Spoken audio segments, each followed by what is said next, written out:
بسم اللہ الرحمن الرحیم۔ السلام علیکم۔ سیرت النبی صلی اللہ علیہ وآلہ وسلم عنوان ہجرت کا آغاز۔ اگلے سال قبیلہ خزارج کے 10 اور قبیلہ اوس کے 2 آدمی مکہ آئے۔ ان میں سے 5 وہ تھے جو پچھلے سال عقبہ میں آپ صلی اللہ علیہ وآلہ وسلم سے مل کر گئے تھے۔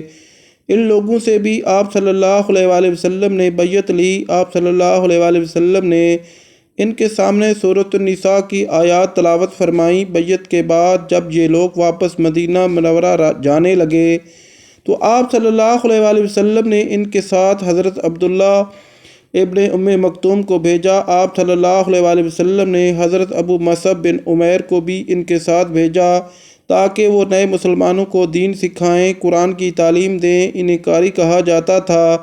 یہ مسلمانوں میں سب سے پہلے آدمی ہیں جنہیں قاری کہا گیا۔ حضرت مصعب بن عمیر نے وہاں کے مسلمانوں کو نماز پڑھانا شروع کی۔ سب سے پہلا جمعہ بھی انہوں نے ہی پڑھایا۔ جمعہ کی نماز اگرچہ مکہ میں فرض ہو چکی تھی لیکن وہاں مشرکین کی وجہ سے مسلمان جمعہ کی نماز ادا نہیں کر سکے۔ سب سے پہلا جمعہ پڑھانے والوں کی تعداد 40 تھی۔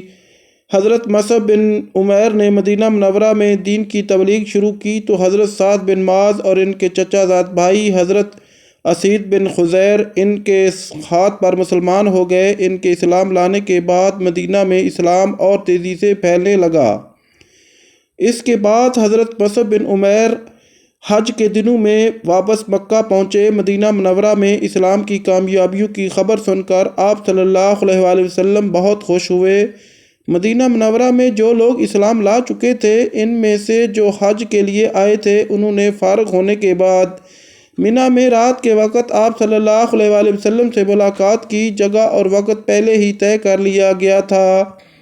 ان لوگوں کے ساتھ چونکہ مدینہ سے مشرک لوگ بھی آئے ہوئے تھے اور ان سے اس ملاقات کو پوشیدہ رکھنا اس لیے یہ ملاقات رات کے وقت ہوئی۔ یہ حضرات کل 73 مرد اور 2 عورتیں تھیں۔ ملاقات کی جگہ عقبہ کی گھاٹی تھی۔ وہاں ایک ایک 2 کر کے جمع ہو گئے۔ اس مجمع میں 11 آدمی قبیلہ اوس کے تھے۔ پھر آپ صلی اللہ علیہ وآلہ وسلم تشریف لائے۔ آپ صلی اللہ علیہ وآلہ وسلم کے چچا حضرت عباس بن عبد المطلب بھی ساتھ تھے۔ ان کے علاوہ آپ صلی اللہ علیہ وآلہ وسلم کے ساتھ کوئی نہیں تھا۔ حضرت عباس بھی اس وقت تک مسلمان نہیں ہوئے تھے۔ اس وقت آپ صلی اللہ علیہ وآلہ وسلم گویا اپنے چچا کے ساتھ آئے تھے تاکہ اس معاملے کو خود دیکھیں۔ ایک روایت کے مطابق اس موقع پر حضرت ابوبکر صدیق اور حضرت علی رضی اللہ تعالیٰ عنہ بھی ساتھ آئے تھے۔ سب سے پہلے حضرت عباس نے ان کے سامنے تقریر کی۔ انہوں نے کہا، تم لوگ جو عہد و پیمان ان رسول اللہ صلی اللہ علیہ وآلہ وسلم سے کرو اس کو ہر حال میں پورا کرنا۔ اگر پورا نہ کر سکو تو بہتر ہے کوئی عہد و پیمان نہ کرو۔ اس پر ان حضرات نے وفاداری نبھانے کے وعدے کیے۔ تب نبی اکرم صلی اللہ علیہ وآلہ وسلم نے ان سے ارشاد فرمایا، تم ایک اللہ کی عبادت کرو اور اس کے ساتھ کسی کو شریک نہ ٹھہراؤ۔ اپنی ذات کی حد تک یہ کہتا ہوں کہ میری حمایت کرو اور میری حفاظت کرو۔ اس موقع پر ایک انصاری بولے، اگر ہم ایسا کریں تو ہمیں کیا ملے گا؟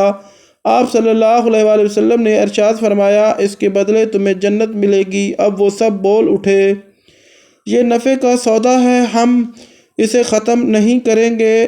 اب ان سب نے نبی اکرم صلی اللہ علیہ وآلہ وسلم سے بیعت کی، حضور صلی اللہ علیہ وآلہ وسلم کی حفاظت کا وعدہ کیا۔ حضرت برا بن معرور نے کہا، ہم ہر حال میں آپ صلی اللہ علیہ وآلہ وسلم کا ساتھ دیں گے، آپ صلی اللہ علیہ وآلہ وسلم کی حفاظت کریں گے۔ حضرت برا بن معرور یہ الفاظ کہہ رہے تھے کہ ابو حسیم بن الطخان بول اٹھے، ہم پیسے کو محتاج ہو جائیں اور چاہے ہمیں قتل کر دیا جائے، ہم ہر حال ہر قیمت پر آپ صلی اللہ علیہ وآلہ وسلم کا ساتھ دیں گے۔ اس وقت حضرت عباس رضی اللہ تعالیٰ عنہ بولے، ذرا آہستہ آواز میں بات کرو، کہیں مشرک آواز نہ سن لیں۔ اس موقع پر ابو حسیم نے عرض کیا، اے اللہ کے رسول، ہمارے اور یہودیوں کے درمیان کچھ معاہدے ہیں، اب ہم ان کو توڑ رہے ہیں۔ ایسا تو نہیں ہوگا کہ آپ صلی اللہ علیہ وآلہ وسلم ہمیں چھوڑ کر مکہ آ جائیں؟ یہ سن کر آپ صلی اللہ علیہ وآلہ وسلم مسکرائے اور فرمایا، نہیں، بلکہ میرا خون اور تمہارا خون ایک ہے۔ جس سے تم جنگ کرو گے اس سے میں جنگ کروں گا، جسے تم پناہ دو گے اسے میں پناہ دوں گا۔ پھر آپ صلی اللہ علیہ وآلہ وسلم نے ان سے 12 آدمی الگ کیے، یہ 9 خزارج میں سے اور 3 اوس میں سے تھے۔ آپ نے ان سے فرمایا تم میرے جانثار ہو، میرے نقیب ہو۔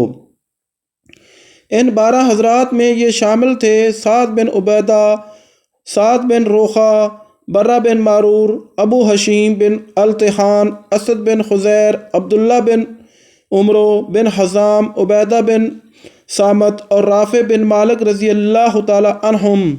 ان میں سے ہر ایک اپنے اپنے قبیلے کا نمائندہ تھا۔ آپ صلی اللہ علیہ وآلہ وسلم نے ان جانصاروں سے فرمایا تم لوگ اپنی اپنی قوم کی طرف سے اس طرح میرے کفیل ہو جیسے عیسیٰ علیہ السلام کے 12 خواری ان کے کفیل تھے۔ میں اپنی قوم یعنی مہاجروں کی طرف سے کفیل اور ذمہ دار ہوں۔ اس بیعت کو بیعت عقبہ ثانی کہا جاتا ہے۔ یہ بہت اہم تھی۔ اس بیعت کے ہونے پر شیطان نے بہت واویلا کیا، چیخا اور چلایا کیونکہ یہ اسلام کی ترقی کی بنیاد تھی۔ جب یہ مسلمان مدینہ پہنچے تو انہوں نے کھل کر اسلام قبول کرنے کا اعلان کر دیا، اعلانیہ نمازیں پڑھنے لگے۔ مدینہ منورہ میں حالات سازگار دیکھ کر نبی کریم صلی اللہ علیہ وآلہ وسلم نے مسلمانوں کو مدینہ منورہ کی طرف ہجرت کرنے کا حکم دیا، کیونکہ قریش کو جب یہ پتہ چلا کہ نبی اکرم صلی اللہ علیہ وآلہ وسلم نے ایک جنگجو قوم کے ساتھ ناطہ جوڑ لیا ہے اور ان کے ہاں ٹھکانہ بنا لیا ہے تو انہوں نے مسلمانوں کا مکہ میں جینا اور مشکل کر دیا، تکالیف دینے کا ایسا سلسلہ شروع کیا کہ اب تک ایسا نہیں کیا تھا۔ روز بروز صحابہ کی پریشانیاں اور مصیبتیں بڑھتی چلی گئیں۔ کچھ صحابہ کو دین سے پھرنے کے لیے طرح طرح کے طریقے آزمائے گئے، طرح طرح کے عذاب دیے گئے۔ آخر صحابہ نے اپنی مصیبتوں کی فریاد آپ صلی اللہ علیہ وآلہ وسلم سے کی اور مکہ سے ہجرت کر جانے کی اجازت مانگی۔ حضور اکرم صلی اللہ علیہ وآلہ وسلم چند دن خاموش رہے۔ آخر ایک دن فرمایا مجھے تمہاری ہجرت گاہ کی خبر دی گئی ہے، وہ یثرب ہے یعنی مدینہ، اور اس کے بعد حضور اکرم صلی اللہ علیہ وآلہ وسلم نے انہیں ہجرت کرنے کی اجازت دے دی۔ اس اجازت کے بعد صحابہ کرام ایک ایک دو دو کر کے چھپ چھپا کر جانے لگے۔ مدینہ کی طرف روانہ ہونے سے پہلے نبی اکرم صلی اللہ علیہ وآلہ وسلم نے اپنے صحابہ کے درمیان بھائی چارہ فرمایا، انہیں ایک دوسرے کا بھائی بنایا۔ مثلا حضرت ابو بکر صدیق رضی اللہ تعالی عنہ اور حضرت عمر رضی اللہ تعالی عنہ کے درمیان بھائی چارہ فرمایا۔ اس طرح حضرت حمزہ رضی اللہ تعالی عنہ کو حضرت زید بن حارثہ رضی اللہ تعالی عنہ کا بھائی بنایا۔ حضرت عثمان رضی اللہ تعالی عنہ کو حضرت عبد الرحمن بن عوف رضی اللہ تعالی عنہ کا بھائی بنایا۔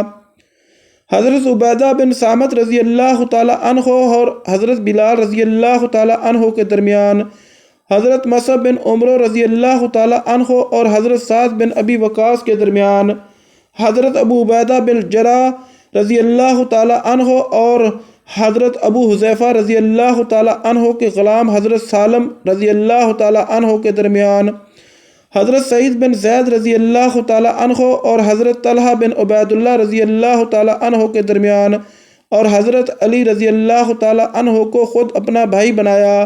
مسلمانوں میں سے جن صحابہ نے سب سے پہلے مدینہ کی طرف ہجرت کی وہ رسول اکرم صلی اللہ علیہ وآلہ وسلم کے پھپھوزاد بھائی حضرت ابو سلمہ عبداللہ بن عبداللہ مخزومی رضی اللہ تعالی عنہ ہیں۔ انہوں نے سب سے پہلے تنہا جانے کا ارادہ فرمایا۔